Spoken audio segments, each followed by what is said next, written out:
UET Mithila के YouTube platform पर आप सबका फिर से स्वागत है। आज एडमिशन एलिजिबिलिटी क्राइटेरिया के सफर में चलते चलते हम हरियाणा सेंट्रल यूनिवर्सिटी में पहुंच चुके हैं।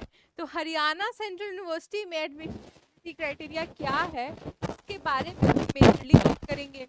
आपको पता है कि सीयूईटी के साथ इंडिया के 33 प्लस सेंट्रल यूनिवर्सिटीज जुड़ गए हैं। उसमें से एक सेंट्रल यूनिवर्सिटी आपकी हरियाणा सेंट्रल यूनिवर्सिटी भी है। हरियाणा सेंट्रल यूनिवर्सिटी के बारे में जो सबसे खास बात मुझे लगती है वो है इसका इंटीग्रेटेड प्रोग्राम, यानी बैचलर्स और मास्टर्स की डिग्री आपके पास एक ही टाइम पे एक ही यूनिवर्सिटी से आपको मिल जाएगी। तो आइए देखते हैं इसके बारे में। तो जैसा कि हर यूनिवर्सिटी की एडमिशन एलिजिबिलिटी क्राइटेरिया को समझते हुए हमने ये जाना है कि किसी भी सेंट्रल यूनिवर्सिटी या किसी भी सीयूईटी एफिलिएटेड यूनिवर्सिटी में एडमिशन पाने के लिए आपको पहले सीयूईटी का एग्जाम तो देना ही पड़ेगा, है ना। और बिना एग्जाम के आपकी पहली एलिजिबिलिटी तो आपका एग्जामिनेशन है, उसके बाद ही आपकी फर्दर एलिजिबिलिटीज के साथ कंसिडरेशन शुरू की जाएगी। तो CUET score card is the first thing in your hand if you haven't given CUET examination on then the chance of getting admission is null and void। तो बेसिक स्ट्रक्चर आपके admission का तो CUET UG की परीक्षा ही है ना। आइए अब इसके बाद हम दूसरे स्लाइड पे जानते हैं। सेंट्रल यूनिवर्सिटी ऑफ हरियाणा कौन कौन से कोर्सेज को जो है वो देती है। तो ये देती है bachelor of science honour psychology, integrated BSc MSc physics, integrated BSc MSc mathematics, integrated chemistry, BSc MSc, bachelors in vocation, industrial waste management. बहुत ज़रूरी, आज अगर हमें सच में सबसे बड़ा मैनेजमेंट अगर हमारे पास आता है, मैनेजमेंट अगर हमें पढ़ना है तो सबसे पहला मैनेजमेंट मुझे लगता है कि वेस्ट मैनेजमेंट पढ़ना बहुत ज़रूरी है। तो ये एक बहुत अच्छा कोर्स है अब के लोगों के लिए करियर एस्पिरेशंस में जो इन्वायरमेंट, अर्थ और ग्लोबल पैरामीटर्स पे काम करना चाहते हैं। Bachelors of vocation biomedical sciences, bachelor of vocation retail and logistics management. ये भी कि आपको पता है रिटेल एंड लॉजिस्टिक चेन भी पूरी दुनिया में बहुत विख्यात हो चुका है और समृद्ध भी। तो ये सब कोर्सेज जो है वो आपको हरियाणा सेंट्रल यूनिवर्सिटी ऑफर करती है, जिसमें से एक मेरा पसंदीदा तो वेस्ट मैनेजमेंट पे है।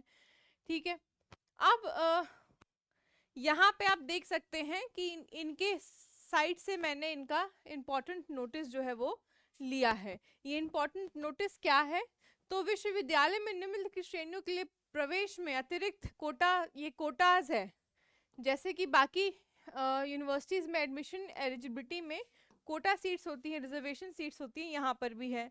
CWD कैटेगरी, बहुत ही अच्छी बात है कि ये यूनिवर्सिटी जो है वो उन बच्चों को भी कैटेगरी देता है जिनके फादर जो है वो आर्म्ड पर्सन्स थे और वो नहीं रहे, उनकी मदर विडो है ना। फिर स्पोर्ट्स एक्स्ट्रा करिकुलर ECA है इनके पास, फॉरेन नेशनल के पास रिजर्वेशन है, कश्मीरी माइग्रेंट्स के पास 2 सीट्स हैं, जो UGC में एफिलिएटेड है उनके बच्चों के लिए यहाँ पे रिजर्वेशन है। फिर वार्ड कोटा है। तो ये सारे आपके रिजर्वेशंस हैं जिसमें भी आप अपना एडमिशन एलिजिबिलिटी कंसिडर कर सकते हैं। अब हरियाणा सेंट्रल यूनिवर्सिटी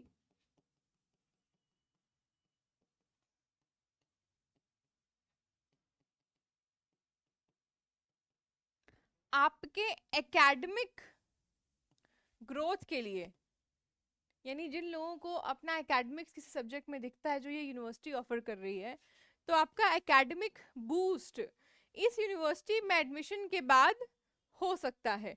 कैसे एकेडमिक बूस्ट हो सकता है, तो मैंने बताया कि ये यूनिवर्सिटी आपको बैचलर्स प्लस मास्टर्स एक साथ ऑफर करती है, वो भी विद इन 4 इयर्स, है ना। तो आपका एक एकेडमिक जो है कैटेगरी वो ऑलरेडी फुलफिल हो जा रहा है। आपके पास उसी सब्जेक्ट में बैचलर्स की भी डिग्री है, उसी सब्जेक्ट में आपके पास मास्टर्स की भी डिग्री है। तो ये दोनों डिग्रीज आपको फ्यूचर एकेडमिक प्रोफाइल बिल्ड करने में बहुत हेल्प करते हैं। तो मुझे लगता है कि हरियाणा सेंट्रल यूनिवर्सिटीज उन स्टूडेंट्स का पहला कंसिडरेशन होना चाहिए जिनका करियर वो एकेडमिक्स में देखते हैं, है ना। तो ये मेरा सजेशन है। प्लस सीयूईटी का एलिजिबिलिटी क्राइटेरिया है। अब जैसे कोर्सेज हैं वहाँ पे आपको जिन कोर्स में एडमिशन चाहिए वो डोमेन तो आपको 12th क्लास का रखना ही पड़ेगा। अगर आप बीएससी एमएससी इंटीग्रेटेड कर रहे हैं तो जाहिर सी बात है साइंस स्ट्रीम होना चाहिए, साइंस के डोमेन्स आपको रखने हैं। उसके साथ आपका लैंग्वेज टेस्ट होगा और जनरल टेस्ट को भी यहाँ पे कंसिडरेशन में रखा गया है। तो ये सारे जो प्रावधान है इसको मद्देनजर रखते हुए ही आपको हरियाणा सेंट्रल यूनिवर्सिटी को टारगेट करना चाहिए। ये वो स्टूडेंट्स भी टारगेट कर सकते हैं हरियाणा सेंट्रल यूनिवर्सिटीज को जो इसके आसपास के अलाइंड स्टेट्स में रहते हैं, जैसे कि राजस्थान, गुजरात, पंजाब, हिमाचल प्रदेश में रह रहे हैं, या आप दिल्ली के आसपास रह रहे हैं, यूपी में रह रहे हैं। तो ये पूरा मार्जिन जो है इस यूनिवर्सिटी को कंसिडर कर सकता है अपनी डिग्री के लिए इन अ बजट फ्रेंडली कैटेगरी। तो ये था यहाँ पे एडमिशन एलिजिबिलिटी क्राइटेरिया का सीरीज हरियाणा सेंट्रल यूनिवर्सिटी पे। आगे ही हमारे साथ ऐसे ही बने रहिए और भी यूनिवर्सिटीज़ के एडमिशन एलिजिबिलिटी क्राइटेरिया को समझने के लिए, जानने के लिए हमारे यूट्यूब चैनल सीयूईटी मित्रा को लाइक, शेयर और सब्सक्राइब करें। और कोई बच्चा अगर सीयूईटी 2025 की तैयारी कर रहा है तो सीयूईटी मित्रा के साथ जुड़े और अपनी तैयारी को एक नई उड़ान दे। Thank you.